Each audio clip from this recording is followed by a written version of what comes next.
Bem, gente, então, lembrando que a história do Getúlio Vargas, que nós chamamos de Era Vargas, ela tem uma duração de 15 anos, começa em 1930, né, com a chamada Revolução de 30, e vai até 1945, ok? Então, são 15 anos consecutivos do governo do Getúlio Vargas, e essas três fases, né, que a gente chama de governo provisório, que é a primeira fase, ali quando o Getúlio ainda não é oficialmente o presidente do Brasil, mas ele é o chefe da Revolução, né? Depois nós temos o chamado governo constitucional, que começa em 1934, e aí nós teremos uma nova Constituição, o Brasil aparentemente entra num curso, né, de estabilidade econômica, as coisas começam a melhorar e parece que tudo começa a andar bem. E dentro desse período do chamado governo constitucional, a coisa mais marcante que tem aqui no Brasil é a disputa política, uma disputa ideológica, na verdade, entre dois grupos extremistas, né? Então, um desses grupos é a chamada AIB, Ação Integralista Brasileira, que é um grupo fascista, e a chamada ANL, que é a Aliança Nacional Libertadora, que era um grupo de esquerda que fazia oposição ao Getúlio, enfim. Né? Então nós tínhamos aqui os dois extremos também, porque se a gente observar, é a década de 30, né?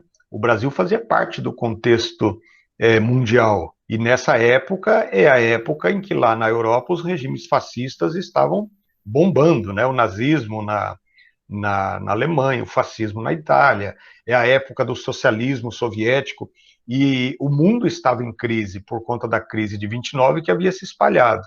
E esses regimes totalitários, tanto de esquerda, né, no caso do socialismo soviético, quanto os regimes totalitários de direita, como o nazismo e o fascismo, estavam na moda.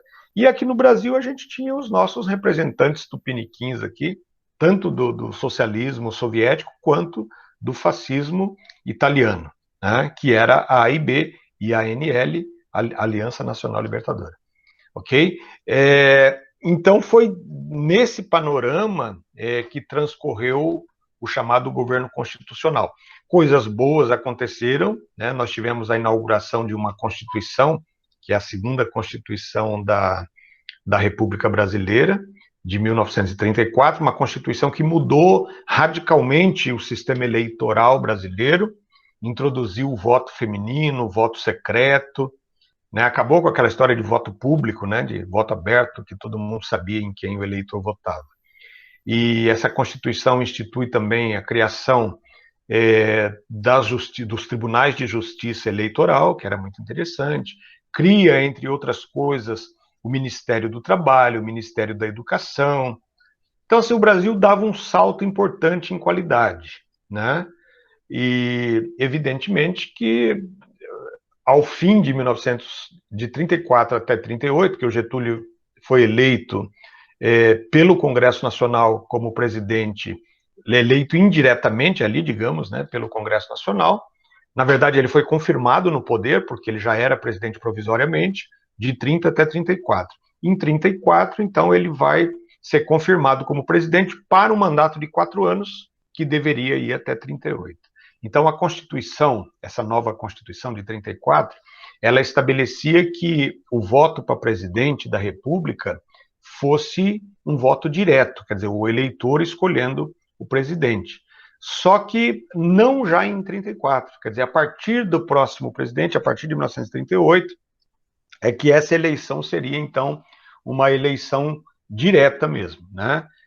O que eles alegavam é que a justiça eleitoral ainda não estava devidamente aparelhada, preparada para fazer uma eleição nacional. E eles tinham urgência de escolher um presidente oficial, já que o Getúlio era um presidente interino. Na verdade, isso foi um truque político usado ali para confirmar o Getúlio como presidente, né? A essa altura, ele já tinha bastante apoio, inclusive aqui no estado de São Paulo. Ele fez uma boa política de proteção ao café, né? Então, muitos fazendeiros passaram a apoiar o Getúlio também. A verdade é que nessa época, Getúlio era praticamente uma unanimidade, digamos, em termos políticos, né? Havia realmente poucos adversários do Getúlio, digamos assim. E ele sabia disso, e evidentemente ele vai tirar proveito dessa situação, ok?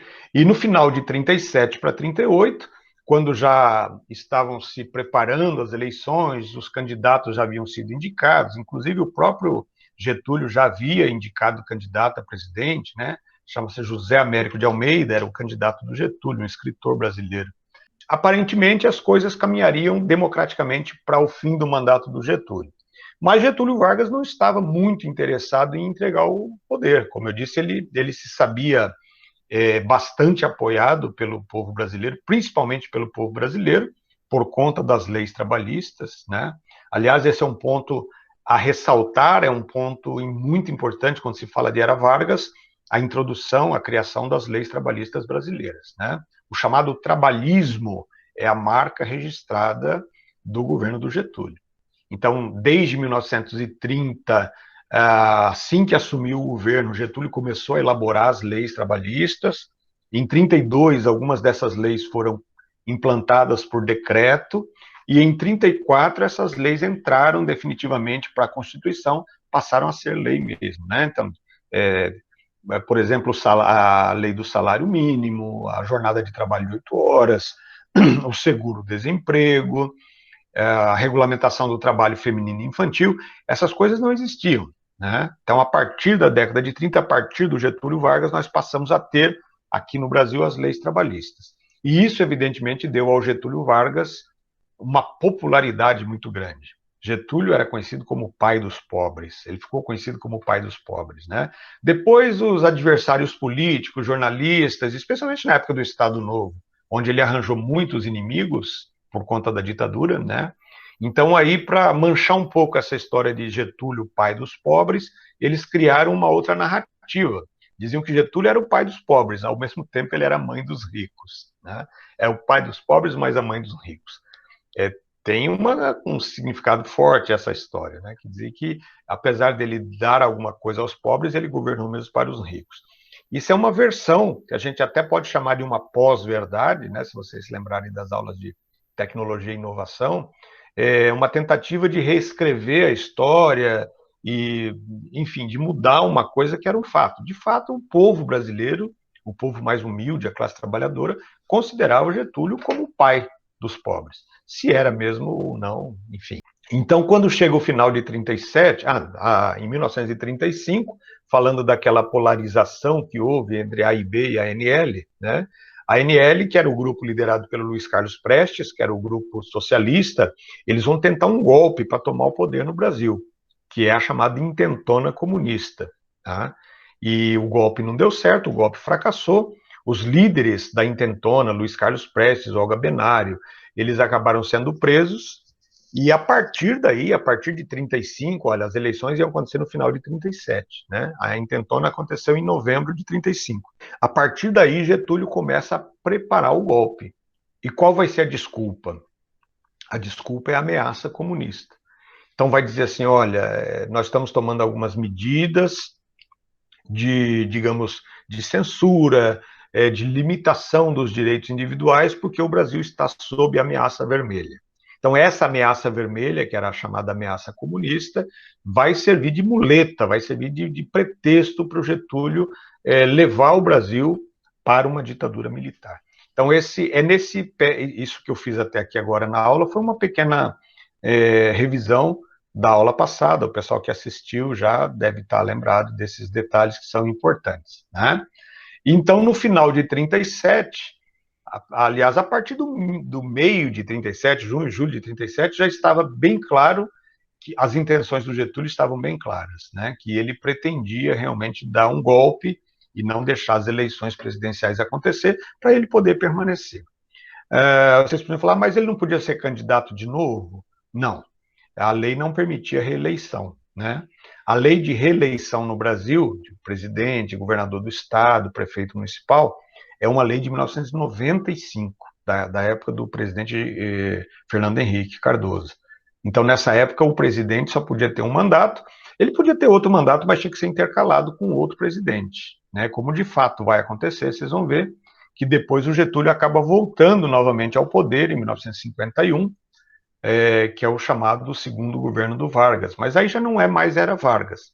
Aí já faz parte de uma outra era, digamos assim, que é a chamada República Populista ou República Democrática, como é chamada. né? Desse período, nós temos Eurico Gaspar Dutra, que substitui o Getúlio, depois nós temos o Getúlio de novo, depois nós temos o Juscelino Kubitschek, o Jânio Quadros, o João Goulart, e aí depois do João Goulart é que vem o golpe de 1964, que implanta a ditadura no Brasil. Nós vamos falar um pouco, na nossa próxima aula, nós vamos falar disso, da República Democrática e do golpe militar de 64, tá? De como chegamos, né, até...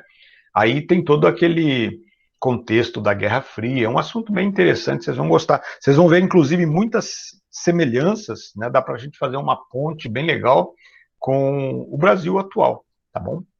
A caminho da ditadura. No finalzinho de 37, nós vamos ter, então, aquilo que pode ser chamado de primeira fake news. Talvez, não sei se é a primeira, mas a primeira importante da história do Brasil, que foi um falso plano, chamado Plano Cohen, tá? O Plano Cohen, deixa eu ver se aqui no slide anterior nós temos o título. Aqui, ó, só para vocês observarem como é que... Esse Cohen aqui é uma palavra provavelmente húngara, né? Havia um espião soviético, um espião socialista de origem húngara, chamado Bela Kun, né? E esse Cohen aqui provavelmente seja uma corruptela de Kun, para parecer que o plano era realmente um plano comunista, né? Esse plano foi uma coisa forjada. Na verdade, foi um texto de ficção escrito por um oficial que era, inclusive, membro do grupo da AIB, né? Ele era um integralista, chamava-se Olímpio Mourão. E ele escreveu uma obra de ficção de como seria um plano comunista para tomar o Brasil, mais ou menos inspirado no que tinha sido a intentona comunista, né? Dizendo que como é que os comunistas iam atacar o Palácio do Governo, iam matar o presidente, iam incendiar hospitais, escolas e coisas terríveis assim. E isso era, evidentemente, uma coisa da imaginação do tal do oficial Olímpio Mourão, mas isso foi divulgado na imprensa, esse papel que tinha sido datilografado acabou se espalhando, e o Getúlio Vargas, nessa época Getúlio tinha um programa no rádio chamado A Hora do Brasil. Era um programa que todos os dias à tarde, ou Getúlio, ou algum ministro, falava sobre o governo, sobre as obras do governo e tal. E o rádio, nessa época, tinha uma importância muito grande, né? Tinha um alcance muito grande. O Brasil ainda não tinha televisão, ela ainda não havia chegado ao Brasil, e o rádio é que fazia essa função de comunicação de massa, né? Já que sabe que jornal precisa ler, e a gente tem um número de analfabetos muito grande. O rádio tem uma vantagem sobre o jornal, que ele é mais popular, digamos, né? Mais acessível em termos de entendimento. E aí Getúlio vai ler o Plano Cohen no programa do rádio, dizendo que lamenta muito, que as eleições estão aí em pleno vapor, os candidatos fazendo campanha, porém, ele se vê obrigado a suspender temporariamente as eleições. Vocês vão dizer assim, mas ele podia fazer isso, professor? Ele não podia legalmente, pela Constituição, democraticamente. Mas Getúlio vai fazer uma coisa, ele vai decretar o chamado estado de sítio. O estado de sítio é mais ou menos como se fosse um estado de calamidade, só que mais grave. O estado de sítio, as leis são suspensas, temporariamente, né? Então, as garantias individuais, a liberdade de imprensa, o direito de associação, de expressão, tudo isso é cancelado temporariamente porque o país está ameaçado. Então, em nome dessa ameaça, em nome do bem-estar do país, em nome da segurança nacional, as leis são suspensas. Então, nós temos o chamado estado de guerra e o estado de sítio. O estado de guerra é uma situação ainda pior, digamos, do que o estado de sítio, né? Então, primeiro Getúlio decreta o estado de sítio, depois ele decreta o estado de guerra. Havia motivo para o Getúlio fazer isso? Não, mas o motivo alegado por ele foi o tal do Plano Cohen. O Brasil estava sob ameaça, né? Sítio, no caso aí, significa cerco, né? O país estava cercado pelos comunistas e era preciso, então, que o governo tomasse uma atitude. Isso era um devaneio. É claro que o Getúlio sabia que era uma farsa, mas ele vai usar isso, né? E, como eu disse, ele tinha muito apoio. Ele tinha apoio das Forças Armadas, e ele tinha apoio do povo, e ele acabou, então, suspendendo as eleições. As eleições estavam suspensas temporariamente, olha só, suspensão das eleições. Ele diz que assim que a situação estivesse melhor, ele convocaria novamente eleições, mas ele já sabia que ele iria ficar muito mais tempo no poder. E anuncia uma nova Constituição, a Constituição de 34, que era muito interessante, ela teve uma vida muito curta, né, como vocês podem ver, foi 34, 35, 36 e 37, não durou nem 4 anos, porque, na verdade, ela foi promulgada na metade de 34, em julho de 34. Então, foi uma Constituição que durou apenas 3 anos e meio, e era uma boa Constituição. Ela vai ser substituída pela Constituição de 1937, que é apelidada de Polaca. Polaca porque ela tinha inspiração na Constituição polonesa, tá? Polonês é chamado aqui carinhosamente de polaco, então botaram o apelido na Constituição de Polaca. Essa Constituição, ela foi feita sob encomenda pelo Getúlio, um jurista chamado Francisco Campos, foi quem escreveu essa Constituição, e ela era uma Constituição extremamente autoritária, assim, muito mesmo nos moldes fascistas, né? E a partir da inauguração dessa Constituição, da implementação, chamamos de outorga, né? Como não é uma Constituição democrática, como ela não foi feita pelo Congresso Nacional, democraticamente falando, então ela é uma Constituição outorgada, tá? É uma Constituição imposta aos brasileiros. E a partir da outorga dessa Constituição, nós temos então o início do chamado Estado Novo, tá? O Estado Novo inaugura a terceira e última fase da Era Vargas e é marcada então por uma ditadura política, ok? Não confundam essa ditadura do Getúlio, que vai de final de 37, né? Então podemos dizer 38 até 1945, com aquela famosa ditadura dos anos 60. Aquilo era uma ditadura militar, né? Que nós tivemos o Exército, as Forças Armadas na frente à frente do governo brasileiro. Aqui não, é uma ditadura civil mesmo, é claro que ela teve também o apoio do Exército, nenhum presidente dá um golpe político sem o apoio das Forças Armadas, senão ele é derrubado, né? Então, uma Constituição muito autoritária, podemos dizer assim, quase fascista, né? O Brasil passou a ter características ditatoriais, autoritárias, totalitárias, chegou a ser um fascismo mesmo, como o italiano, né? Com todas as características do fascismo, mas principalmente na questão da centralização do poder na mão do presidente, da falta de liberdade de expressão, aí se aproxima muito do fascismo, né? Olha, todos os partidos políticos foram cassados, inclusive a AIB, que era o grupo integralista que apoiava o Getúlio. Vocês sabem que isso vai provocar uma reação do Plínio Salgado. O Plínio, que era o comandante da AIB, ele tinha pretensões políticas no Brasil.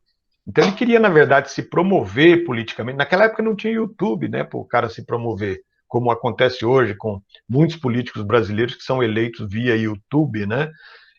Ficam famosinhos pelo YouTube, depois se candidatam. Nós tivemos muito isso nessa última eleição de 2018. Então ele pretendia se promover com a popularidade do Getúlio, ali pegando uma carona na popularidade do Getúlio. E ele acabou sendo, segundo ele, traído pelo próprio Getúlio, já que a AIB apoiava o Getúlio. Então, assim que assume o poder autoritariamente, Getúlio manda caçar todos os partidos. O Brasil passou a não ter nenhum partido.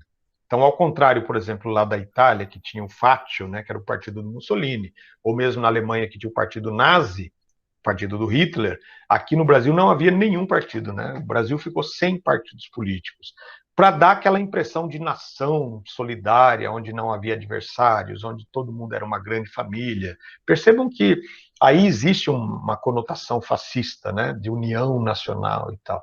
E a IB acabou caçada. Eles vão reagir, eles vão tentar um golpe também, né? Assim como nós tivemos a intentona comunista em 1935, já em 1938, nós teremos, na verdade, duas tentativas de golpe da AIB, que são as chamadas intentonas integralistas. A palavra intentona significa tentativa de golpe, é um golpe frustrado, é um golpe que não deu certo, tá? Então, Getúlio tem o apoio das Forças Armadas, né? E durante muito tempo vai pairar no ar aí essa chamada ameaça vermelha. Então, Getúlio vai justificar o seu autoritarismo, dizendo que é preciso adotar essa medida por conta da ameaça vermelha. Como eu disse para vocês, não existia, né? Existiu num determinado momento, muito frágil, é preciso que se diga, porque a intentona comunista foi uma aventura, pode-se dizer assim.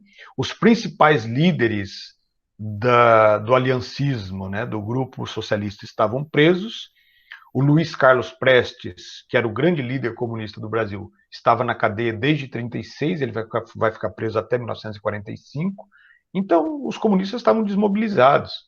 Embora houvesse, evidentemente, né, uma pressão internacional da União Soviética sobre os outros países para que adotassem o socialismo, uma propaganda muito forte. Aqui no Brasil a gente estava vacinado, não tinha perigo nenhum.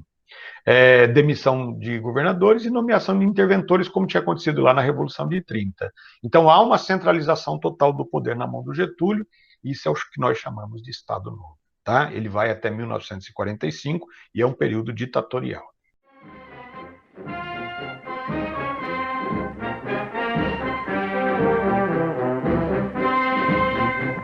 Na praia do Roosevelt, realizou-se a festa da bandeira com grande imponência.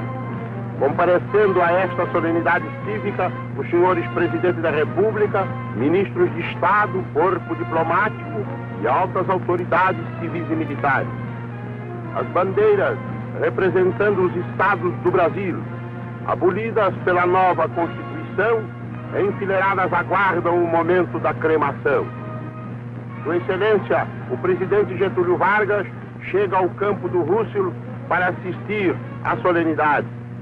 A missa campal, rezada num grandioso altar armado em conjunção com o altar da pátria, foi celebrada por sua eminência, o cardeal D. Sebastião Leme, acolitado de altos dignatários da igreja.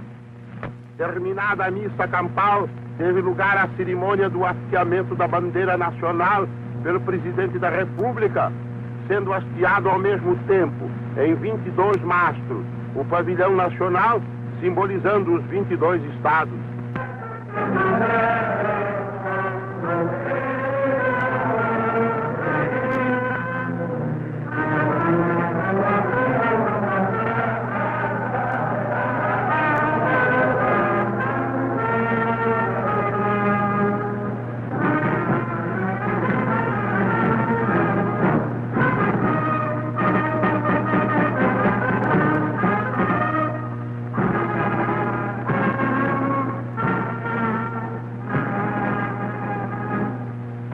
Em uma pira é feita a cremação das bandeiras estaduais, que desapareceram por um dispositivo da nova Constituição para serem substituídas por uma só bandeira, a nacional.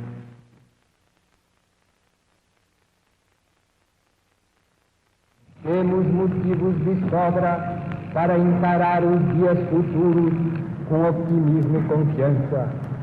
Atravessamos períodos difíceis no passado, com as forças dispersas e malbaratadas, as rivalidades regionais e as instituições inadequadas fomentavam a desorganização política e administrativa. Abolimos as bandeiras e escudos estaduais e municipais, os hinos regionais e os partidos políticos. Tudo isso se fez visando consolidar a unidade política e social do Brasil, e numa época em que tais medidas pareciam temerárias.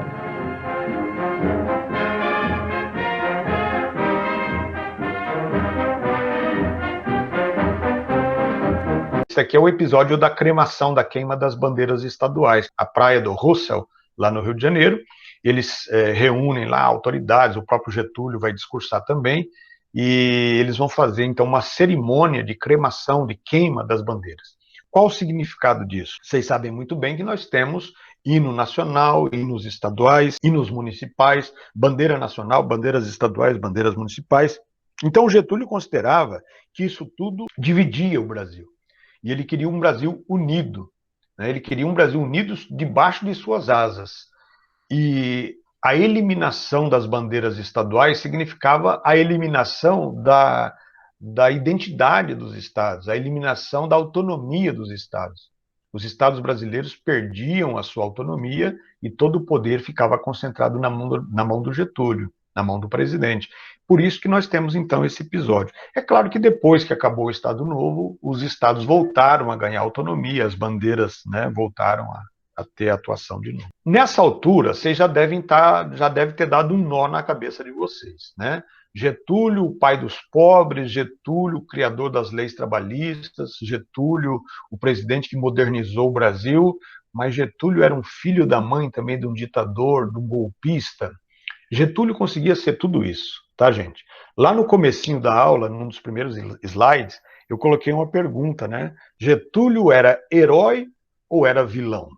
E ele conseguiu ser as duas coisas, né? Então, Getúlio Vargas conseguiu ser um excelente presidente, talvez um dos melhores da história do Brasil, e ele conseguiu também ser um ditador maldito, daqueles que perseguiam os adversários, daquele que mandava prender, mandava matar, entenderam? Inescrupuloso em alguns aspectos. Então, tem uma história muito sórdida, que é a história da Olga Benário, que era a esposa do Luiz Carlos Prestes. A Olga era uma espiã soviética, na verdade ela era de origem alemã, ela era judaica de origem alemã, mas ela trabalhava para a chamada Organização Internacional Comunista da União Soviética, ela era uma espiã socialista. Ela veio ao Brasil com o Luiz Carlos Prestes quando ele voltou do exílio, né, porque ele passou um tempo exilado lá na União Soviética, e ele vem para o Brasil com a missão de criar aqui o socialismo.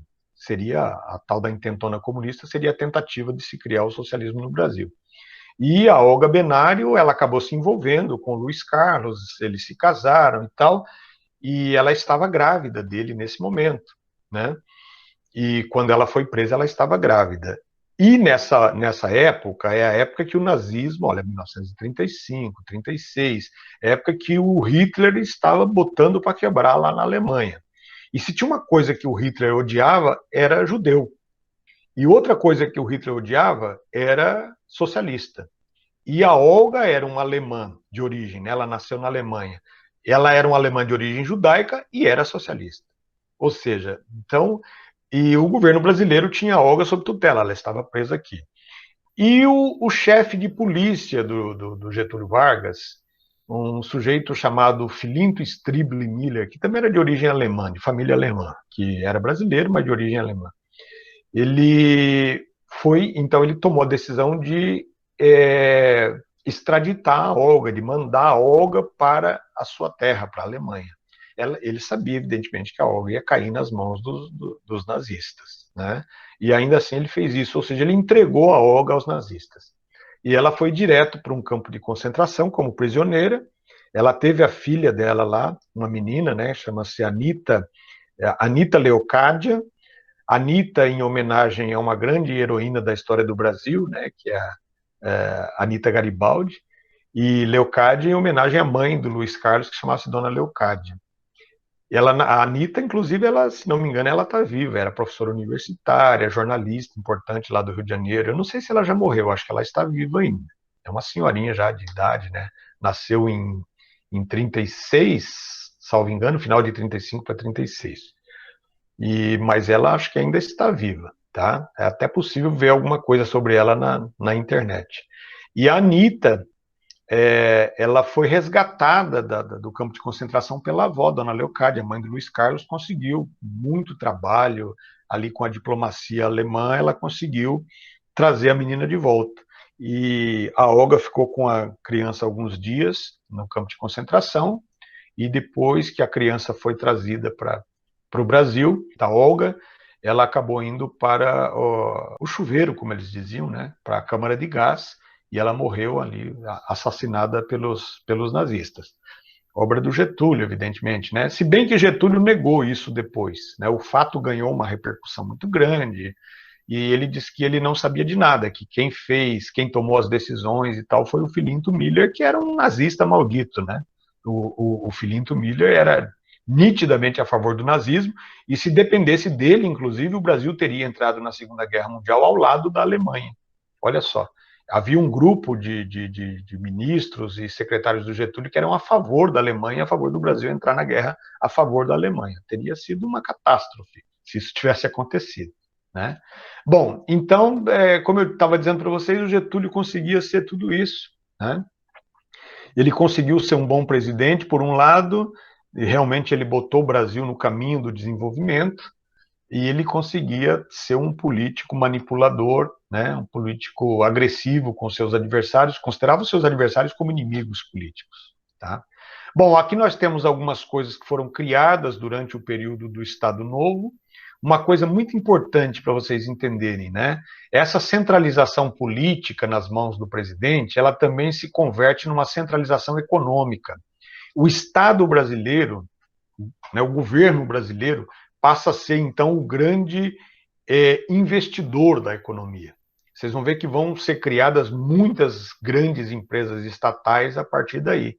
Então, o Estado passa a ser o provedor, digamos, do crescimento da economia brasileira.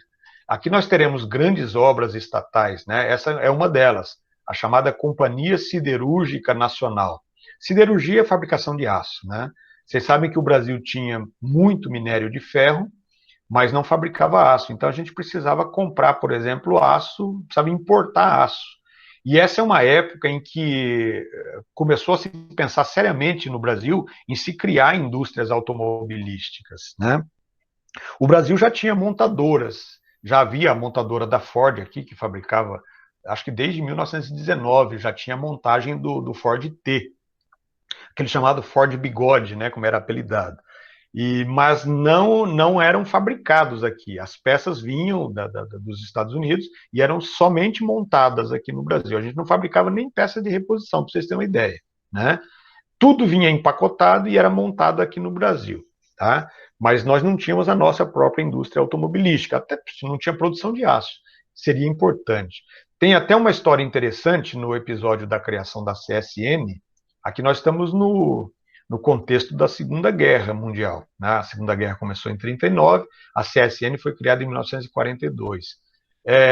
Quando Getúlio Vargas pretendeu criar a CSN, lá em Volta Redonda, no Rio de Janeiro, né? Ele precisava de dinheiro, o Estado brasileiro não tinha todo esse dinheiro, enfim, ele precisava de um empréstimo internacional. Então circulou um boato de que o Brasil estava se aproximando ideologicamente da Alemanha por conta de uma empresa alemã chamada Krupp. Era uma fábrica, inclusive, era uma siderurgia, metalurgia também. A Krupp fabricava tanques de guerra, canhões, para vocês terem ideia, né? Então havia um boato de que o Brasil estava se aproximando da Krupp, alemã, e essa Krupp queria emprestar o dinheiro ao Brasil para o Brasil construir a CSN, tá? Um boato, porque nunca houve essa aproximação, foi uma coisa muito distante, nunca chegou a ter um acordo, né? Quando o governo americano, nessa época era o Roosevelt, ainda o presidente dos Estados Unidos, quando o governo americano soube desse boato, o próprio presidente americano veio ao Brasil. Por quê? Porque os americanos temiam que o Brasil de fato entrasse na guerra por conta dessa aproximação econômica, o Brasil entrasse na guerra a favor da Alemanha. Isso seria complicado. Não que o Brasil oferecesse uma ameaça pelo seu grande exército, nosso exército ainda, né, não era significativo e tal, mas o Brasil, estando aliado da Alemanha na guerra, os alemães poderiam usar o Brasil como base militar. E aí a Alemanha iria dominar a América, certamente, né? Aí sim seria uma ameaça aos Estados Unidos. Então tem todo esse contexto. Aí o governo americano, o presidente Roosevelt, veio ao Brasil e disse ao Getúlio: vocês estão precisando de dinheiro para construir a CSN? Está aqui, ó, 30 milhões de dólares para o Getúlio para o início da construção da CSN. Muita gente diz que foi uma jogada política do Getúlio, porque ele sabia que os americanos iriam se incomodar com essa história dessa aproximação econômica, né, do Brasil com a Alemanha, e ele teria feito isso para forçar um empréstimo norte-americano.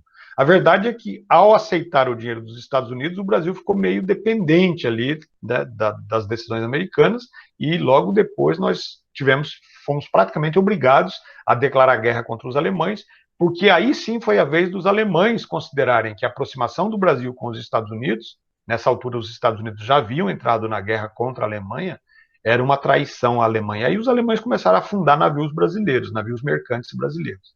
Isso é que acabou forçando a entrada do Brasil na guerra ao lado dos Estados Unidos e das chamadas democracias. Okay?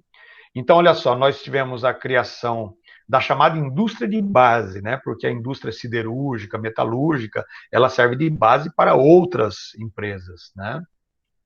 Nós tivemos aqui a criação da Companhia do Vale do Rio Doce, que era considerada até pouco tempo atrás como uma das maiores mineradoras do mundo. Era uma empresa estatal, ela foi criada pelo Getúlio e depois ela foi privatizada aqui nos anos 90 pelo presidente Fernando Henrique Cardoso, né? Foi vendida para iniciativa privada. É a famosa Vale, essa que andou estourando algumas represas de rejeitos agora recentemente, tá? Nós tivemos, então, a criação da nossa primeira fábrica de motores, isso foi em 1943, a chamada FNM, popularmente conhecida aqui no Brasil como FNM, né? FNM, como FNM, era uma coisa popular assim.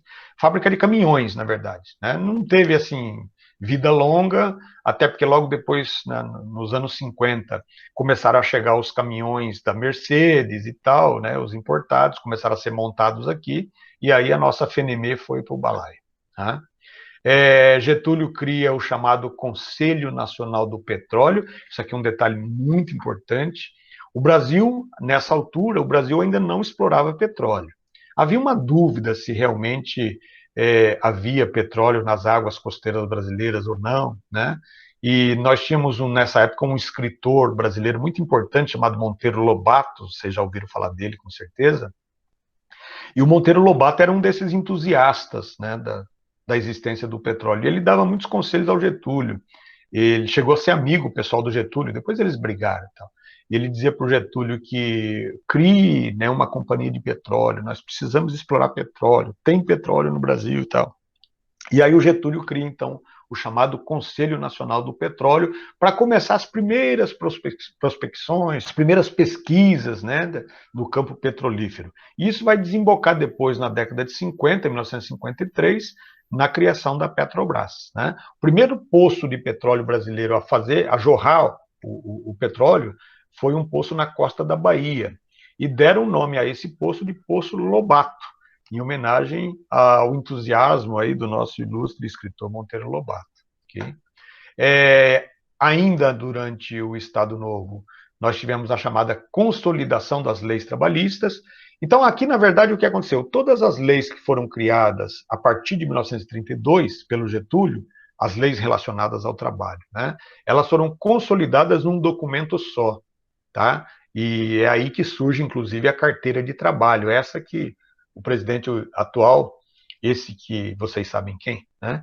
Ele está tentando acabar com a carteira tradicional e criar a chamada carteira verde-amarela, que limita o direito dos trabalhadores.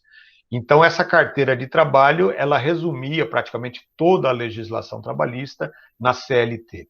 Então, férias remuneradas, final de semana remunerado, jornada de 8 horas, salário mínimo, licença maternidade, seguro-desemprego, aposentadoria, tudo isso foi criado e consolidado através da CLT.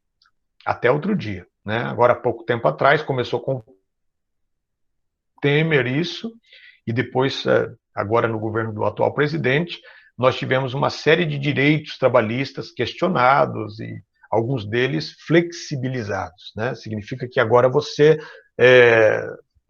quando você for contratado para um emprego, pode ser que você não tenha os tais direitos trabalhistas, porque o patrão tem a prerrogativa de te dizer, olha, você quer ganhar salário mínimo, você aceita trabalhar abaixo do salário mínimo. Você tem o direito de falar que quer o salário mínimo, que você exige o salário mínimo. E o patrão tem o direito de não te contratar, porque ele vai achar alguém que vai trabalhar por menos do que o salário mínimo, né? Bom, enfim. E aí nós temos os chamados controle dos sindicatos, isso aqui é uma coisa importante também. Nós estávamos numa ditadura, e numa ditadura não pode ter greve, né? Então era proibido qualquer manifestação de greve. E Getúlio Vargas, ele sempre se colocou ali como o pai dos trabalhadores, o pai dos pobres, e como uma espécie de mediador entre o trabalhador e o empresário. Isso é interessante. Nos regimes fascistas isso também acontecia. De certa forma, você elimina aquilo que a gente chama de luta de classes. Mas não é porque você cria uma igualdade entre capital e trabalho. É porque você coloca o governo, o Estado, como mediador entre os conflitos do capital, do empresário e do trabalhador. Então, os sindicatos continuaram existindo, mas os líderes sindicais, os presidentes de sindicatos, eles tinham que ser aprovados pelo ministro do Trabalho. Então, o sindicato elege um presidente, o sindicato dos químicos, por exemplo, elege um presidente. Esse presidente do sindicato só pode ser empossado e aceito no sindicato se o ministro do Trabalho aceitar. E o ministro do Trabalho aceitava apenas sindicalistas que fossem ligados ao governo. Aqueles que não iriam fazer greve para não prejudicar a economia. É o que a gente chama de peleguismo. Okay? O peleguismo, sabe o que é pelego? Pelego é aquela lã de carneiro que você coloca em cima da sela do cavalo para ficar mais macio e tal, né? E era literalmente assim, né? O sindicato pelego era aquele que o governo sentava em cima realmente do sindicato e dominava totalmente o sindicato. Daí vem o termo peleguismo, que existe até hoje, inclusive. Então, nós não teremos greve nesse período, né? Algumas tímidas manifestações que eram controladas e debeladas, né? Aporretadas pela polícia. Okay? Essa é a cara do Estado Novo. E em maio de 38 nós teremos então a chamada intentona integralista, que é uma tentativa de golpe dos integralistas. A reação do Getúlio Vargas foi extremamente violenta. Eles chegaram a executar alguns rebeldes em frente ao Palácio do Catete. O Palácio do Catete é o Palácio do Governo lá no Rio de Janeiro. A capital do Brasil era no Rio de Janeiro nessa época, né? É importante lembrar isso. O Brasil só vai para Brasília, digamos, no governo do Juscelino Kubitschek, em 1960, quando Brasília é inaugurada. Então, durante todo esse tempo da história, o governo é no Rio de Janeiro. E ali em frente ao Palácio do Catete, na calçada do Palácio do Catete, eles executaram 12 membros da AIB, os caras deitados no chão ali foram fuzilados mesmo ali. Né? O Plínio foi preso, foi deportado, foi mandado para Portugal, foi expulso do Brasil. Por que eles reagiram contra Getúlio? Porque Getúlio mandou caçar a AIB, quer dizer, ele tirou qualquer possibilidade, qualquer pretensão política dos fascistas da AIB. Bem feito. Bom, há ainda algumas características do Estado Novo, né? Getúlio cria um departamento chamado DIP, né? O Departamento de Imprensa e Propaganda. Também uma coisa importante. Todo regime totalitário, todo regime ditatorial, fascista, e ele precisa ter uma boa propaganda, né? Então é preciso exaltar o líder.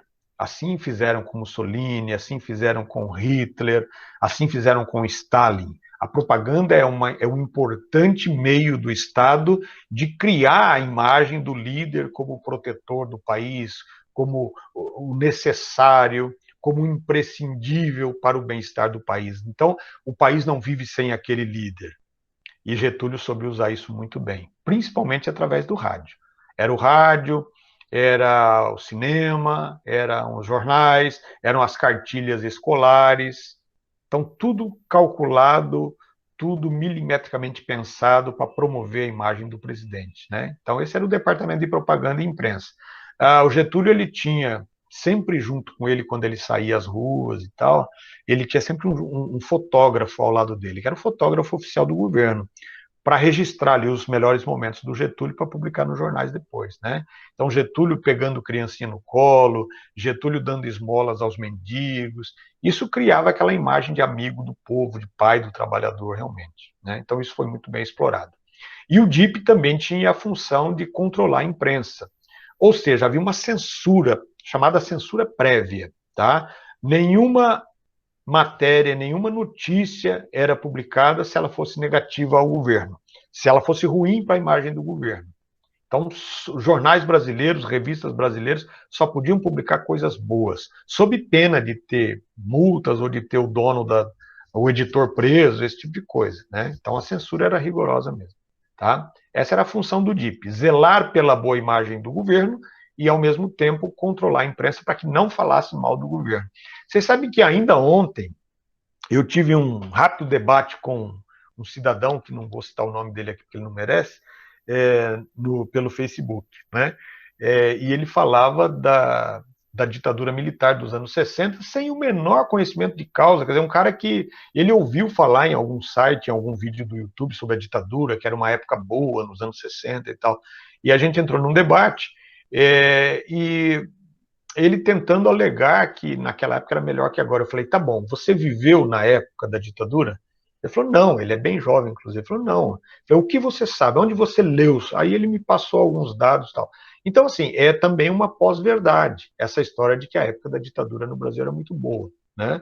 E todas as pessoas, muitas pessoas que viveram durante a ditadura, principalmente pessoas menos esclarecidas, pessoas com menos escolaridade e tal, tendem a achar que na época da ditadura era melhor que agora. Por quê? Porque as pessoas não tinham informações. De onde é que vem a informação para falar dos problemas do país? É pela imprensa. A gente fica sabendo das mazelas, da roubalheira, ou do desemprego, ou da miséria da população através da imprensa. Né? E naquela época da ditadura, assim como na época do Estado Novo também, a imprensa só divulgava coisas boas, porque era podada pelo governo. A censura não permitia. Então é muito comum as pessoas dizerem, na época dos militares não tinha violência. Ou se tinha. Inclusive por parte do próprio governo. Quem ousasse ser contra o governo, quem ousasse desafiar o governo era preso, era torturado, era executado. Fizeram isso com jovens estudantes. Fizeram isso com jornalistas. Entenderam? Quem ousasse criticar o governo passava por maus bocados. Então, havia desemprego, havia violência, havia tráfico de drogas, crianças morrendo de fome, só que a gente não sabia disso. Né? Essas coisas vieram à tona mesmo a partir dos anos 80, quando já houve um relaxamento, quando os militares já não estavam mais dispostos a ficar no governo, no poder, é que eles vão permitindo uma certa abertura, né, do controle da imprensa. E aí essas coisas começaram a aparecer, e havia inclusive corrupção, existem casos notórios, quando eles construíram grandes obras como as usinas hidrelétricas, esses militares eles desviaram bilhões, né, de cruzeiros, que era a moeda da época, e esses casos também vieram à tona. Agora, durante o governo da presidente Dilma Rousseff, eles criaram uma comissão chamada Comissão da Verdade, acho que vocês chegaram a ouvir falar. Né? E muitos dos generais e de membros e de políticos, né, da época da ditadura que ainda estão vivos foram convocados para dar depoimentos, para falar tal, tiveram que fizeram uma espécie de dossiê mesmo desse período, né? E descobriu-se muitas coisas, e pessoas que foram torturadas, e políticos que desapareceram, né? Que foram executados e tal. Então, assim, regime ditatorial não é legal. Nem se for de direita, nem se for de esquerda. Não existe nada melhor do que democracia, onde você possa participar, votar, criticar, apontar os erros, dar sugestões. E é claro que a democracia não é um regime perfeito também, não existe regime perfeito. Né? Mas de todos os regimes políticos, o melhor de todos, embora não seja perfeito, é a democracia. Porque se não está bom, você tem a oportunidade de mudar. Imagine numa ditadura, pegar o caso, por exemplo, da Coreia do Norte, que é um dos casos mais emblemáticos. Né? Vai falar mal do Kim Jong-un, que é o presidente de lá, para ver o que acontece. O cara é meio maluco. Meio não, é muito maluco. Né? Qualquer país que tenha ditadura, a população não tem direito de se manifestar, não pode criticar, sob pena de ser perseguido. Então a ditadura não é legal em nenhum momento, né? Muito melhor a democracia. Embora também não seja perfeita. Basta ver que numa democracia, supondo que você tenha dois candidatos a presidente, um candidato tem 51% dos votos, o outro candidato tem 49%. Supondo que eles representem projetos políticos muito diferentes, isso acaba dividindo a nação, porque 51% e 49% estatisticamente é empate técnico, percebe? Ou seja, metade da população apoia o governo, a outra metade não apoia. E, como eu disse, se forem projetos políticos muito diferentes, aqueles que perderam, eles vão ficar muito descontentes. Mas, pelo menos, é a vontade da maioria. É uma maioria de 2%, mas é maioria. Né? Por isso que não é perfeito. Você vai sempre ter alguém descontente nesse regime. Também. Né? Olha só, durante o Estado Novo, Getúlio cria um departamento, que era um departamento de controle realmente da ordem, chamado Departamento de Ordem Política e Social, que era o chamado DOPS. Né? O DOPS é comandado pelo chamado Filinto Miller. Esse Filinto Miller é aquele maluco que era o chefe de polícia, né, do Getúlio, que entregou a Olga Benário aos nazistas, a Olga grávida, né? Departamento de Ordem Política e Social. É uma polícia política como era a KGB da União Soviética, como é, por exemplo, o FBI dos Estados Unidos, a CIA, entenderam? Então, geralmente, os agentes desse departamento, eles não andavam fardados, eles eram como se fossem agentes secretos, eles se infiltravam nos departamentos públicos, nas escolas, na imprensa, né? Então, lá, imaginam uma redação de um grande jornal, tinha lá um infiltrado do DOPS lá para ver o que eles estavam tramando ali dentro. Então, isso era muito comum acontecer, tá? Todo regime totalitário tem uma polícia política, tá? Tem uma polícia secreta. O nosso aqui era o DOPS. Bom, e durante o governo do Getúlio, do Estado Novo, nós temos então a participação do Brasil na Segunda Guerra Mundial, né? Nós tínhamos aqui, dentro do governo do Getúlio, os seus ministros estavam divididos. Nós tínhamos os chamados germanófilos, entre eles o Filinto Miller. O Getúlio tinha um amigo pessoal dentro do governo, que era um general das Forças Armadas, chamado Eurico Gaspar Dutra. O Dutra, inclusive, vai ser presidente do Brasil depois do Getúlio, né?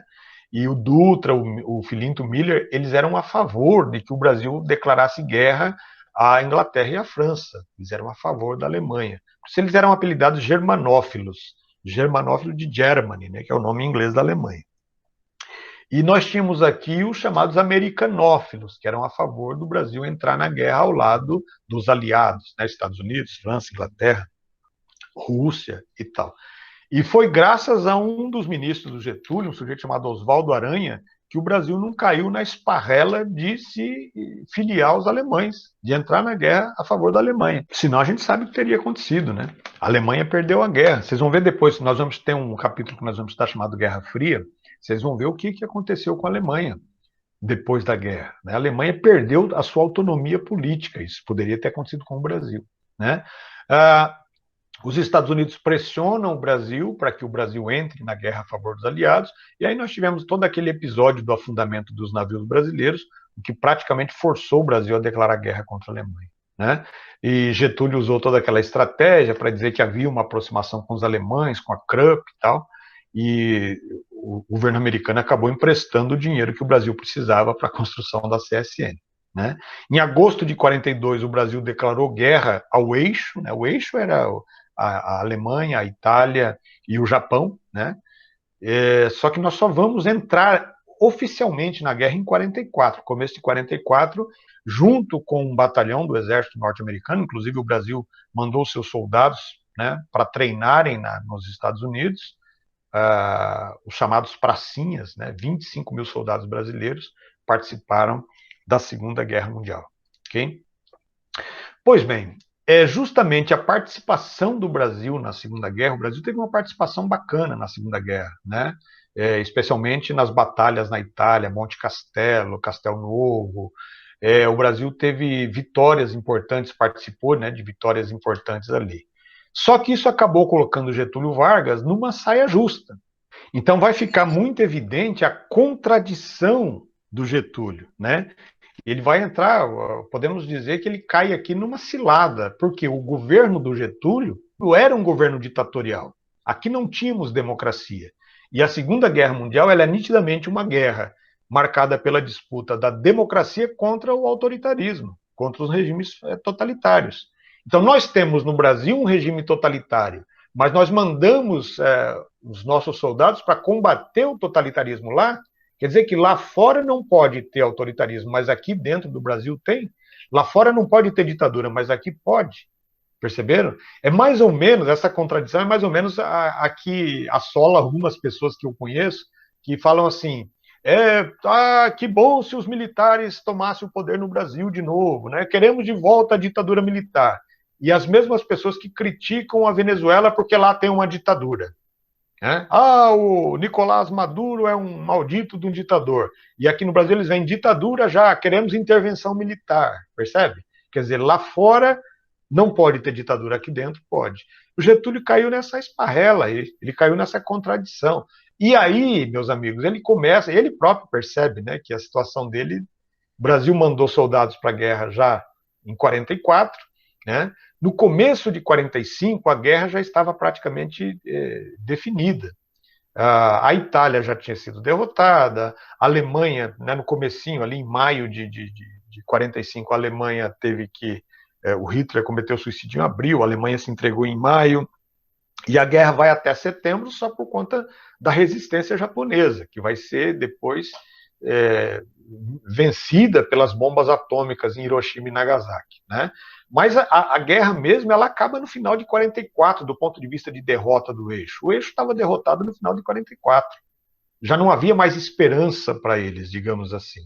E quando começa o ano de 45, então o Getúlio... Aliás, já em 1943, aqui no Brasil, houve um grande manifesto, né, um documento criado pelos jornalistas, intelectuais, mineiros. Eles vão fazer o chamado Manifesto dos Mineiros, pedindo ao Getúlio Vargas abertura política, alegando justamente isso, que não era possível o Brasil lutar na Europa, sacrificar a vida de soldados contra a ditadura, se aqui no Brasil havia ditadura. E o Getúlio Vargas, como eu disse para vocês, ele era um político muito esperto, ele conhecia como ninguém o jogo político, ele sabia jogar o jogo político, né? Então, o que ele faz? Já no comecinho de 45, quando era evidente a vitória dos aliados sobre o eixo, Getúlio anuncia, então, o fim do Estado Novo. Ele diz assim, olha, nós vamos fazer um processo de abertura que vai começar agora, no comecinho do ano, e lá no final do ano nós teremos finalmente eleições para presidente. Então seria uma abertura um pouco lenta, né? E lentamente Getúlio vai criando os mecanismos para devolver o Brasil à democracia. Boa parte disso, quer dizer, foi provocado pela participação do Brasil na Segunda Guerra. E o Brasil não teve escolha, na verdade. O Brasil teve que entrar na guerra mesmo, porque, né, essa pressão dos norte-americanos nos levou à guerra. Essa abertura que vai acontecer em 45, ela começa, então, com, primeira coisa, o fim da censura. Então, os jornais puderam, finalmente, respirar aliviados, né, e soltar tudo aquilo que ficou represado durante tanto tempo. E aí as críticas ao Getúlio foram muito fortes. Havia jornais, evidentemente, que elogiavam Getúlio, né? Ele tinha amigos na imprensa também, evidentemente. Alguns jornais elogiavam os pontos positivos, porque a Era Vargas não foi só coisa ruim, pelo contrário, teve muitas coisas boas do ponto de vista econômico, do ponto de vista das leis. Realmente, assim, o Brasil evoluiu muito na industrialização, a chamada indústria de base, enfim. O Brasil deu passos muito longos, digamos, a caminho do industrialismo, né, graças ao governo do Getúlio. E teve o outro lado negativo, que foi o lado da ditadura, da perseguição aos adversários. E aí a imprensa brasileira se dividia. Uma parte apoiava Getúlio, outra parte era contra. O povão, principalmente a classe trabalhadora, adorava Getúlio. Para eles não tinha importância a ditadura. O importante é que Getúlio era o pai dos pobres, entenderam? Então, o fim da censura, a permissão da criação de novos partidos políticos, né? Então, aqui nós tivemos aqueles velhos partidos estaduais, né, que eram o PRP, o PRR, o PRM, que eram os partidos republicanos estaduais, eles vão desaparecer e no lugar dele vão surgir novos partidos. Então, o próprio Getúlio, com seus aliados políticos, eles vão criar o chamado PTB, que é o Partido Trabalhista Brasileiro. Existe hoje um partido chamado PTB, pessoal, é importante dizer isso, que não tem nada a ver com o partido do Getúlio, tá? Só a sigla é a mesma, mas o partido é um partido fisiológico, hoje é uma legenda de aluguel, né? Que aluga a sua legenda para quem paga mais, que vive se pendurando nos governos aí para obter cargos e etc., né? Direções de empresas estatais. Depois surge o PSD, Partido Social Democrático. A UDN, a União Democrática Nacional, prestem bastante atenção nesse partido aqui, que é muito importante, tá? A UDN é um partido com base em São Paulo, era um partido nacional, mas a base política dele era em São Paulo, dos antigos políticos do PRP, que foi um grande partido político do Brasil durante a República Velha. E a volta do velho PCB, que havia sido criado pelo Luiz Carlos Prestes e tal, em 1922, Partido Comunista Brasileiro. Tá? Então, agora sim, agora o Brasil é um país multipartidário, né, com vários interesses políticos diferentes.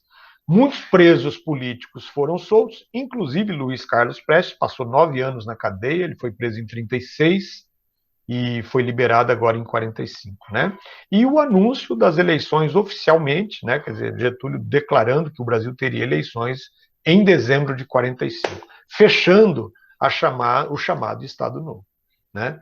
Bom, se vocês estão achando que foi tudo fácil e tranquilo assim, não se engane, né? Getúlio ainda tentaria um último golpe para permanecer no poder, lembrando que ele não podia se candidatar mais, né? Quer dizer, primeiro porque a lei não permitia a reeleição, segundo que ele já estava no cargo há 15 anos, né? Desde 1930. Olha só o que acontece. Nós teremos então a formação das chapas, né? O PTB do Getúlio se aliou ao PSD, que era o Partido Social Democrático, e lançaram o candidato Eurico Gaspar Dutra. Eurico Dutra era amigo pessoal do Getúlio, ele era um general do Exército Brasileiro, tá? Então ele foi indicado pelo Getúlio como sucessor, pelo partido do Getúlio. Tinha o apoio de Vargas, né? Eduardo Gomes, que também era um membro ele era da Aeronáutica, era um brigadeiro da Aeronáutica. Da UDN, pelo partido da UDN, representando a elite política aqui de São Paulo, e o PCB lança um engenheiro chamado Iedo Fiuza. Sem muita chance, mas era bacana só o fato do Partido Comunista poder lançar oficialmente o candidato, já era bacana. Significava que realmente nós tínhamos voltado à democracia, à liberdade política, e as várias manifestações, as várias tendências políticas podiam ter seus representantes aí, né? Muito bem, olha o que vai acontecer. Quando vai chegando ali para agosto, setembro de 45, quando a campanha política começa a ganhar força, Getúlio Vargas, que havia indicado o candidato Dutra, o general Dutra, para ser o sucessor, ele começa a não demonstrar muito entusiasmo pela candidatura do Dutra. Dutra era o candidato do Getúlio, mas Getúlio não vai aos comícios, Getúlio não diz um A em favor do Dutra.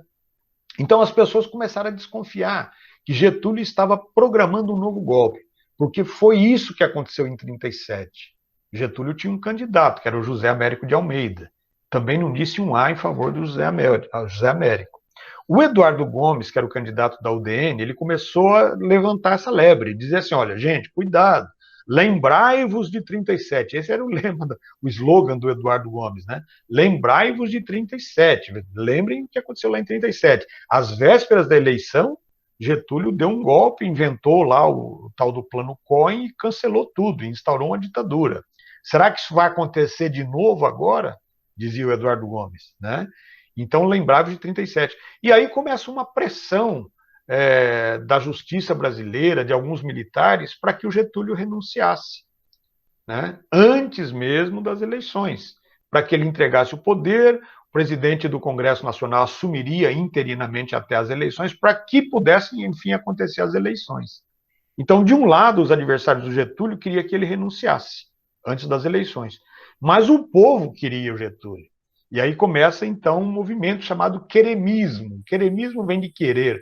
Queremos Getúlio. Essa foto aqui é bem emblemática, né? Então, o povo, a classe trabalhadora, o povão, e mesmo até alguns setores da imprensa, alguns intelectuais, que viam em Getúlio a possibilidade do trabalhismo permanecer no poder. Olha só como que a política é uma coisa interessante. Essa época é a época já que começa a se desenhar o que nós chamamos de Guerra Fria. E o mundo começa a se dividir, então, em dois blocos, né? O bloco capitalista, liderado pelos Estados Unidos, o bloco socialista, liderado pela União Soviética.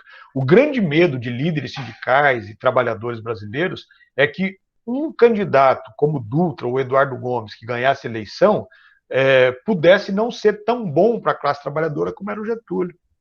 Você vai dizer, mas e a ditadura? Pois é. Então, essas questões trabalhistas se colocavam, inclusive, acima da ditadura política. O povo, apesar de tudo isso, gostava muito do Getúlio e queria que ele ficasse. O queremismo, inicialmente, era um movimento para que Getúlio ficasse no poder até as eleições. Depois, eles queriam já que Getúlio ficasse para sempre, que não houvesse eleições, coisa nenhuma, né? E o movimento começa a ganhar força. E o Getúlio dizia, olha, não sou eu. Por mim, as eleições estão marcadas, eu tenho até candidato. Né? Agora, é o povo que está querendo que eu fique. É claro que era um jogo do Getúlio, é claro que ele queria ficar também. Né? Getúlio tinha medo, inclusive, que se ele saísse do governo, muita coisa ruim que ele fez enquanto presidente viesse à tona e ele pudesse ser, inclusive, preso, ou alguma coisa assim. né? Então, evidentemente que ele também queria ficar no poder. Mas aí, e em relação ao Eurico Dutra, que era amigo pessoal dele, o Dutra começa a ter medo, porque se o Getúlio fica no poder, o Eurico não vai poder ser presidente. Olha a saia justa do Eurico Dutra. Entre a amizade com Getúlio e a possibilidade de ser presidente, o que vocês acham que ele optou? Pela amizade, ficou leal ao amigo, ou a ideia de ser presidente falou mais alto? Claro, né? Ele queria ser presidente. Então ele vai ser um dos primeiros a romper com o Getúlio, a começar a forçar o Getúlio a renunciar. Né? E aí tem até uma brincadeira que eles faziam, né? Os jornalistas que eram as sátiras, as tirinhas ali, né? Brincavam dizendo que Getúlio dizia que o candidato dele era Eurico, mas se mudar uma letra, eu fico. Né? Olha lá. Eleições de 1945. O meu candidato é Eurico, mas trocando-se uma letra, eu fico. Aí isso aqui era uma coisa, né? Uma piada muito bem bolada. Tá? Enfim, né? O queremismo, ele começa já em maio, né? Ele começa a ter manifestações, mas ganha muita força ali a partir de setembro, agosto, setembro, quando as eleições estão mais próximas. As Forças Armadas vão reagir, principalmente o Dutra, que era o candidato, mas outros militares também, né? Góes Monteiro, que era amigo pessoal do Getúlio, eles chegaram a aconselhar o Getúlio, deixa assim, vamos deixar as eleições acontecer, é a melhor coisa que pode acontecer. Né? Então, o que aconteceu? O que foi a gota d'água? No começo de outubro, teve uma... O pessoal do Getúlio marcou um comício, o pessoal que apoiava o Getúlio, os queremistas, né? Eles marcaram um comício na cidade do Rio de Janeiro, que era a capital do Brasil, né? Para fazer lá uma campanha pela permanência do Getúlio no cargo. E o chefe de polícia da cidade do Rio de Janeiro, ele era contra o Getúlio, ele era a favor da saída do Getúlio, está ligado ao Dutra. Né? Então o chefe de polícia ele não permitiu que o comício acontecesse, ele proibiu o comício, disse, não, aqui não vai ter comício coisa nenhuma.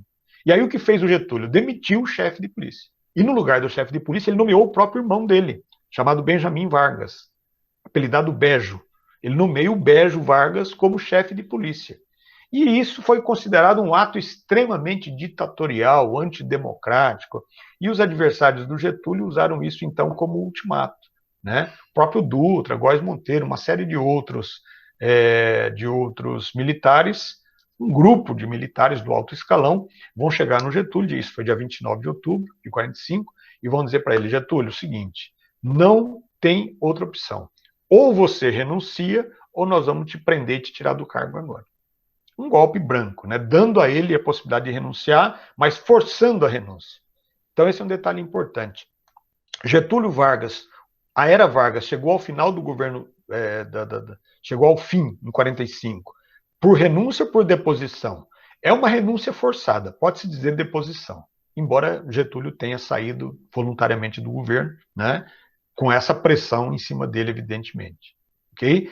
Então Getúlio sai do governo, faz um desabafo, vocês estão todos contra mim, não tem problema, eu não quero mais ser um empecilho para a política brasileira, aí ele vai se fazer de vítima, aquela coisa toda. Né? Saio agora do poder, mas voltarei um dia nos braços do povo, é o que ele diz. Né? E volta mesmo, né? Porque aí nós teremos a eleição, vai acontecer, o Eurico Dutra é eleito presidente do Brasil, pela força do getulismo, veja que ele era candidato pelo partido do Getúlio, né, em aliança com o PSD, e Getúlio voltou para o Rio Grande do Sul, lá para sua fazenda em São Borja, candidatou-se ao Senado, né, elegeu-se senador com uma votação esplendorosa, foi a maior votação que um senador já teve na história do Brasil, e ele permaneceu na política, ele não se afastou da política, não. Tá? E nós teremos então aí o mandato, o governo do Dutra. E quando termina o governo do Dutra, em 1950, a eleição de 50, adivinha quem volta de novo? Ele mesmo, né? O GG, o Getúlio Vargas. Aqui tem, então, um resumo, né, dos fatos mais importantes. A criação do DIP, em 1938, Conselho Nacional do Petróleo. DIP é o Departamento de Imprensa e Propaganda. Né? O Conselho Nacional do Petróleo, que depois vai acabar dando origem à Petrobras, em 1953. Ainda em 1938 nós tivemos a tentativa de golpe dos integralistas, que acabou com a execução de alguns membros do integralismo e com o exílio do Plínio Salgado, né? Em 1939, organização da Justiça do Trabalho no Brasil, né? Depois nós temos acordos econômicos com os Estados Unidos, a criação do salário mínimo nacional. Isso aqui é interessante porque quando o salário mínimo foi criado em 1932, passou a ser oficial em 1934, na Constituição de 1934, ele era regional. O salário mínimo, cada estado pagava um salário mínimo diferente de acordo com as possibilidades do estado, né? Estados mais ricos pagavam mais, estados mais pobres pagavam menos. E o salário mínimo era obrigatório apenas para os trabalhadores urbanos, o trabalhador do campo não tinha salário mínimo. E em 1940, dentro daquele processo de consolidação das leis do trabalho, né, então o salário mínimo se torna nacional, inclusive extensivo ao campo também. Então, criada a CSN, que é a nossa Companhia Siderúrgica Nacional, que também foi privatizada agora no final pelo presidente Fernando Henrique Cardoso, né? Em 42 é que surge a União Nacional dos Estudantes, olha que bacana, a UNE surge em 42, durante a Era Vargas, né?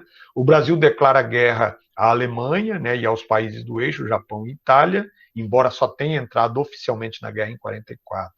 Em 43 nós temos a criação da CLT, que é a consolidação das leis do trabalho, e o Manifesto dos Mineiros, fazendo críticas ao Getúlio Vargas, né, por conta da ditadura e coisa e tal. Em 44, a FEB, a Força Expedicionária Brasileira, os pracinhas brasileiros embarcam para a Europa para participar da guerra, e em 45 nós temos então o processo de abertura política, o fim da imprensa, a volta dos partidos e a convocação de eleições. E acabou-se a Era Vargas, né? Lembrando que o segundo governo do Getúlio Vargas, ele não faz parte da Era Vargas. É um outro momento da história que nós chamamos de República Democrática ou República Populista, tá? Para encerrar essa aula, eu queria só falar desse conceito de populismo, que eu acho bastante importante para que vocês entendam, né? O populismo, ele passou a ser empregado a partir mesmo dos anos 50, para denominar esses governos que são muito ligados ao povo, à classe trabalhadora. E é uma forma negativa, é uma forma pejorativa, é quase uma ofensa dizer que um político é populista, né?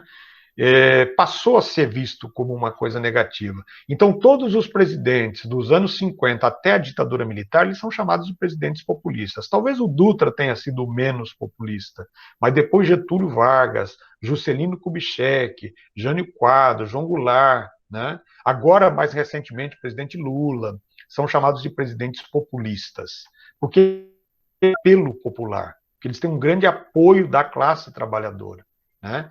E só que quando você usa esse sufixo ismo, sempre passa uma imagem negativa, como se fosse uma coisa assim de religião mesmo, né? De que os apoiadores são quase que devotos, cegos ao grande líder, alguma coisa assim. E o populismo ele se estendeu pela América toda, não foi um fenômeno apenas brasileiro, né? Na Argentina, por exemplo, nós tivemos um presidente chamado Juan Domingo Perón, né, que também foi classificado como populista, e ali foi chamado de peronismo, né, como o getulismo aqui no Brasil, o peronismo na Argentina. No Chile, nós tivemos Salvador Allende, né, que foi um grande presidente, que inclusive foi derrubado também pela ditadura do general Pinochet, como vai acontecer depois com o João Goulart aqui no Brasil. Então, assim, as coisas que aconteciam no Brasil não eram exclusivas do Brasil, elas mais ou menos aconteciam quase que aqui na América, principalmente na América do Sul, né, mas na América Latina de uma maneira geral. Tá? E o populismo foi esse fenômeno que começou lá com Getúlio Vargas, se espalhou e até hoje, né, os políticos mais ligados à classe popular são chamados de populistas, até como uma forma de ofensa pela classe empresarial, pela grande imprensa, que não gosta muito dessa ligação do presidente ou do político, pode ser um governador também, com a classe trabalhadora. Eles preferem que o presidente esteja mais ligado aos grandes empresários, interesses próprios, nós sabemos disso, né? É isso aí, gente. Bem, pessoal, por essa aula é só. Espero que vocês tenham aproveitado bastante. Agradeço a atenção. Até a nossa próxima aula. Um abraço a todos.